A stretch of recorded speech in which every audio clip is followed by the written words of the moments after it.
బట్టతలతో వరి అవుతున్నారా? Don't worry. Keha skin and hair clinic లో మోస్ట్ అడ్వాన్స్డ్ FUE టెక్నాలజీతో మీ బట్టతలకి శాశ్వత పరిష్కారం.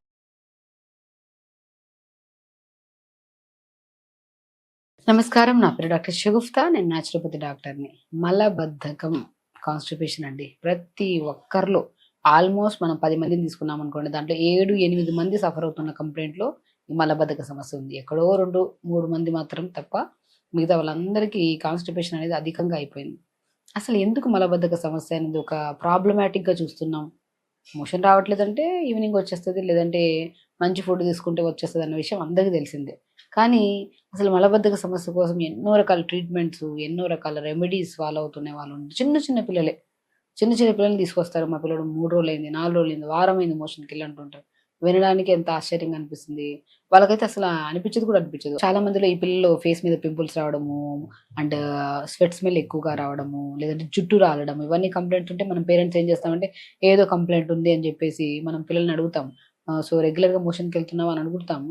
వాళ్ళేం డైలీ వెళ్తుంటారు. బట్ వెళ్ళినా ఒక హాఫ్ అన్ అవర్ కూర్చొని వచ్చేవారు కూడా ఉంటారు కొంతమంది. సో వెళ్తున్నారన్న ఫీలింగ్ కూడా మనం ఉంటాం. కానీ వాళ్ళని అడిగితే మమ్మీ చాలా రోజులైంది మమ్మీ మోషన్ అయ్యి చాలా టైట్‌గా వస్తుంది. కొన్ని చోట్ల పెయిన్ కూడా వస్తుంటుంది నాకు అని చెప్తుంటారు. సో మనము పిల్లల్లో మెయిన్ ఇంపార్టెంట్, ప్రత్యేకంగా పిల్లల గురించి చెప్తున్నాను. ఎందుకంటే పిల్లలే ఎక్కువ సఫర్ అవుతున్నారు కాన్‌స్టిపేషన్ ఇష్యూతో. సో పిల్లల్లో ఎప్పుడు సరే మోషన్‌కి వెళ్ళకపోతే మాత్రం డెఫినిట్‌గా వాళ్ళని కనుక్కోండి. ఆ కంప్లెయింట్ గనక ఉంటే ఫేస్ మీద చిన్న పిల్లలకి పింపుల్స్ రావడము, అధికమైన హెయిర్ ఫాల్ రావడము, స్వెట్ స్మెల్ అండి.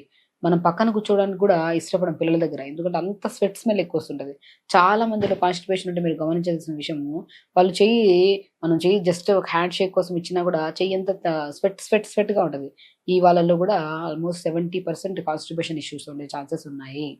మలబద్ధకం అనేది ఒక పెద్ద వ్యాధిలాగా అయిపోయింది ఈ మధ్య కాలంలో. ఎందుకంటే మలబద్ధక సమస్య అనేది మనం బద్ధకం వల్ల రాకపోవడం. అంటే మనం ఎవ్రీడే చాలా హెల్తీగా అవుతూ ఉంటది మోషన్. మనకేమన్నా లేట్‌గా లేచాము, వర్క్‌కెళ్ళాలి కదా! స్కూల్‌కెళ్ళాలి పిల్లలు కాబట్టి ఈవినింగ్ ఎళ్దాంలే, రేపెళ్దాంలే, ఎల్లుండి ఎళ్దాంలే. ఈ పోస్ట్‌పోన్‌మెంట్ ఏమవుతదంటే అది కాస్త అప్పుడు ఎప్పుడైతే స్టిమ్యులేట్ అవుతదో అప్పుడు మనం వెళ్ళాలి. మనం కావాలనుకున్నప్పుడు స్టిమ్యులేషన్ అనేది జరగదు. సో, కాబట్టి మనం కావాలన్నప్పుడు వెళ్ళకపోవడం వల్ల అది రాక అది రెగ్యులర్ మోషన్ కాస్త ఇర్రెగ్యులర్ అయితే దాన్ని కాన్‌స్టిపేషన్ అంటారు. ఆ కాన్‌స్టిపేషన్ కాస్త ఇంకొద్దిగా ముక్కి కూర్చోవడం వల్ల కింద నరాలన్నీ చిట్లడం వల్ల కొద్దిగా బ్లడ్‌గా పడుతుంటది. దాన్ని పైల్స్ అంటాం.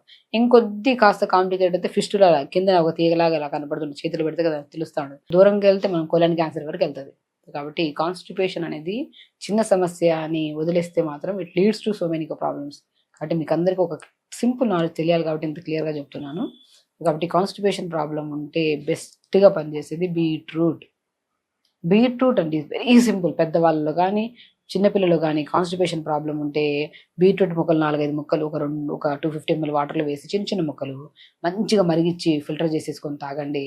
తాగిన హాఫ్ అన్ అవర్‌కి మీ కాన్‌స్టిపేషన్ ప్రాబ్లమ్ అంటే మీ మోషన్ రాకుండా ఉన్న సమస్య వితిన్ 15-20 మినిట్స్‌లో నీట్‌గా మోషన్ అవుతది. 100% ఇది. గట్‌ని హెల్తీగా ఉంచడానికి, స్టమక్ వాల్‌ని క్లీన్‌గా ఉంచడానికి, మోషన్ నీట్‌గా పాస్ అవ్వడానికి బ్రహ్మాండంగా పనిచేసే వెజిటబుల్ ఏదన్నా ఉందంటే అది బీట్రూట్ అండి. బీట్రూట్ అద్భుతంగా పనిచేస్తది. అండ్ ఫ్రూట్స్ విషయానికొస్తే జామకాయలు గూడా బాగా రెగ్యులర్‌గా జామకాయలు తినమంటుంటాను నేనైతే. రోజుకి 2 జామకాయలు తినండి, జామకాయలు తినండి. జామకాయలు కాన్‌స్టిపేషన్‌నే కాకుండా, బరువు తగ్గించడమే కాకుండా, జుట్టు రాలుతున్న, జాయింట్ పెయిన్స్ ఉన్న, ఎన్నో రకాల సమస్యల్ని అద్భుతంగా పనిచేసే ఫ్రూట్స్ ఏదన్నా ఉన్నాయంటే, అందులో ప్రత్యేకంగా మనం మాట్లాడుకుంటే జామకాయలు. జామకాయలో అన్ని విటమిన్స్, మినరల్స్ ఎక్కువుంటాయి కాబట్టి, జామకాయ కాన్‌స్టిపేషన్‌కి పనిచేస్తది. అండ్ మస్క్ మిలన్, తర్బూజా ఫ్రూట్ అని చిన్న పిల్లలు బాగా ఇష్టపడి తింటుంటారు. కొంతమంది కట్ చేసుకొని షుగర్ ఏసుకొని తింటుంటారు. షుగర్ లెవెల్‌ని ఏసుకోకండి. ఫ్రూట్‌ని ఫ్రెష్‌గా అలా కట్ చేసుకొని మంచిగా తినండి. కాన్‌స్టిపేషన్‌కి 100% యూజ్ అవుతది. ఆల్బుకార ఫ్రూట్‌ని కూడా రోజుకి పొద్దున ఒకటి, సాయంత్రం ఒకటి. ఒక్కొక్కటి తిన్నారనుకోండి చాలా బ్రహ్మాండంగా పనిచేస్తది. సో చూసారా, బెస్ట్ ఫ్రూట్స్ మనకు చేతుల్లో అవైలబుల్‌గా ఉంటాయి. మనం తెచ్చుకొని తినకుండా అలా కుళ్ళబెట్టేసి అలా పడేస్తా ఉంటాము. జంక్ ఫుడ్స్ తెప్పించుకొని అసలు పడేయడానికి, మనం హెల్తీ ఫుడ్‌ని పడేయడానికి ఇష్టపడతాం ఈ జనరేషన్‌లో. అండ్ జంక్ ఫుడ్‌ని అరే! మిగిలింది కదా! రేపు తిందాంలే, ఎల్లుండి తిందాంలే అని అట్టి పెట్టుకొని మరి తింటా ఉంటాం. అసలది ఎంత దారుణం చూసారా? సో కాబట్టి సమస్యలు కూడా మేము చదివిన దాన్ల కంటే మోర్ దెన్ డిసీజెస్ అనేవి ఇప్పుడొస్తున్నాయి. డాక్టర్స్ వెతికితే 4, 5 రోగాలు. అది కూడా వెరీగా వచ్చేయాలి, వెళ్ళిపోవాలి. అలా ఉండాలి. అలా ఉండాలంటే ఏం చేయాలి? లైఫ్ స్టైల్‌ని మార్చుకోవాలి. వాటర్ అండి మెయిన్ ఇంపార్టెంట్ కాన్‌స్టిపేషన్‌కి. Throughout the day 3 ½ litre water తాగండి. వద్దన్నా మీరు ఏ రెమెడీ ఫాలో అవ్వకండి. మీరు తినే ఫ్రూట్స్, మీరు తినే ఫుడ్ చాలు. ఖచ్చితంగా మార్నింగ్ మోషన్‌కెళ్ళిపోతుంది.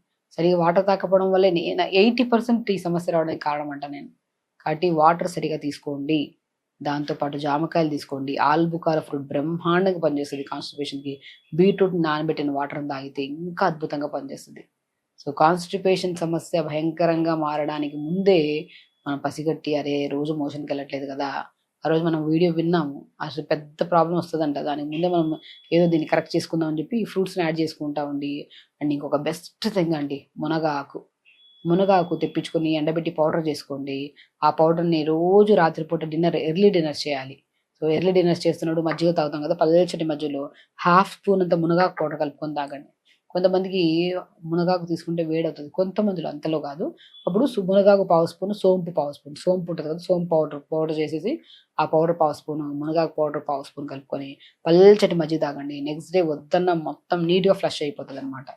సో, మలబద్ధకానికి బెస్ట్‌గా పనిచేసేది సోంపొకటి, మునగాకు పౌడర్ ఒకటి. మునగాకు పౌడర్, సోంపు రెండిటిని పావు పావు స్పూను పల్చటి 250 ఎంఎల్ మజ్జిగలో కలిపేసుకొని డిన్నర్ తర్వాత తాగారనుకోండి నీట్‌గా మల విసర్జన బాగవుతది. గట్ హెల్తీగా ఉందంటే ఫేస్ మంచి గ్లో వస్తది.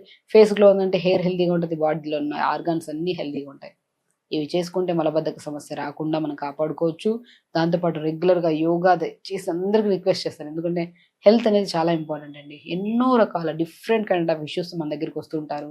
వచ్చినప్పుడు వాళ్ళ సమస్యలు చెప్తుంటే ఆశ్చర్యం అవుతుంటది. ఓకే. వీళ్ళు ఇంత రకమైన అంటే హెల్తీ ఫుడ్స్‌ని అవాయిడ్ చేసి అన్‌హెల్తీ ఫుడ్స్ తినడం వల్ల ఇన్ని రకాల కాంప్లికేషన్స్ వస్తున్నాయని బాధేస్తది. కాబట్టి సో, మనకు తెలిసి మనం తప్పు చేసుకోవద్దు. శరీరాన్ని లేనిపోయిన డిసీజెస్‌కి ప్రోన్ అవ్వకుండా కాపాడుకోవాలంటే వాటర్ బాగా తాగాలి, రెగ్యులర్ యోగా చేసుకోవాలి, ఫ్రూట్స్ బాగా తినాలి, తొందరగా పడుకోవాలి, ఎర్లీ డిన్నర్స్ చేయాలి, తొందర లెగాలి. ఆటోమేటిక్‌గా డే మొత్తం హెల్తీగా ఉంటది. ఇంతకుముందు అంటే పొద్దున్నే లేచేవాళ్ళు, ఇంత తినేసేవాళ్ళు, పనికెళ్ళేవాళ్ళు, అన్ని పనులు చేసుకొని వచ్చేవాళ్ళు, నీళ్ళు బాగా తాగేవాళ్ళు, దాహం వేసేది, పొద్దున్నే గల మోషన్ అయ్యేది. వాళ్ళ డే రొటీన్ అని ఉంటుంది. ఇప్పుడంతా మొత్తం చేంజ్ అయిపోయింది.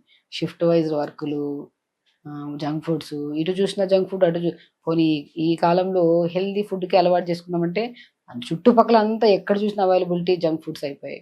కాబట్టి మనం కొద్దిగా ఏకాగ్రతగా ఆలోచిస్తే అన్‌హెల్తీ ఫుడ్స్‌కి దూరంగా ఉండి, హెల్తీ ఫుడ్స్ తీసుకుంటామంటే ఖచ్చితంగా హెల్తీగా ఉంటామండి. హెల్తీగా ఉంటాం, కాన్‌స్టిపేషన్ ప్రాబ్లమ్స్ రావు, ఫేస్ బావుంటది, అన్నీ బావుంటాయి. కాబట్టి హెల్తీగా ఉండండి, హ్యాపీగా ఉండండి. నమస్కారం.